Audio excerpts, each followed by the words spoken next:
Hello friend, এই দেখো আজকে আমি বানাবো বাটা মাছের পাতুরি। এখানে দুটো মাছ নিচ্ছি, যেহেতু একটা মাছই বানাবো, বাটা মাছটা পাতুরি বানাবো।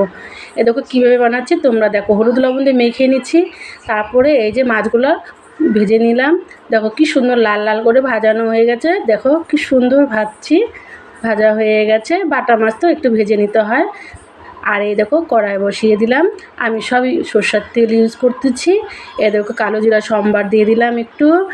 দেখো খুব সুন্দর হবে রেসিপিটা, বন্ধুরা তোমরা দেখো একটুখানি। এ দেখো আমি কী দিচ্ছি তোমরা এ দেখো, সর্ষা, হলুদ সর্ষা আর কালো সর্ষা পেস্ট করে নিয়েছি, আর কটা লঙ্কাও দিচ্ছি। এখন লঙ্কাও দিয়েছি।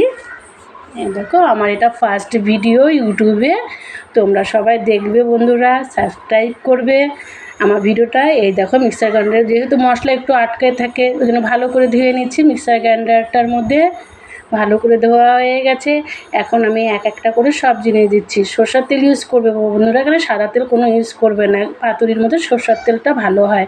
আমি এখানে কাচ্চি ঘানি দেখো একটা ছোটো টমেটো কেটে নিয়েছি, এ দেখো দুটো লঙ্কা চিড়ে দিয়েছি। এখন এটাকে ভালো করে আমি ভেজে নিব। শসাটা কিন্তু অত ভাজা দিয়ে, হলুদ দিলাম, এই স্বাদ মতো লবণ দিব,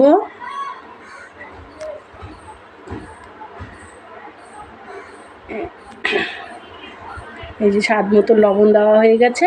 আর একটু ভেজে নিই। এই দেখো সরষা তো একটু বেশি ভাজা দরকার নেই, তেতো তেতো লাগবে, ওই জন্য একটু ভেজে নিলাম, হালকা করে ভেজে দেওয়া হয়ে গেল।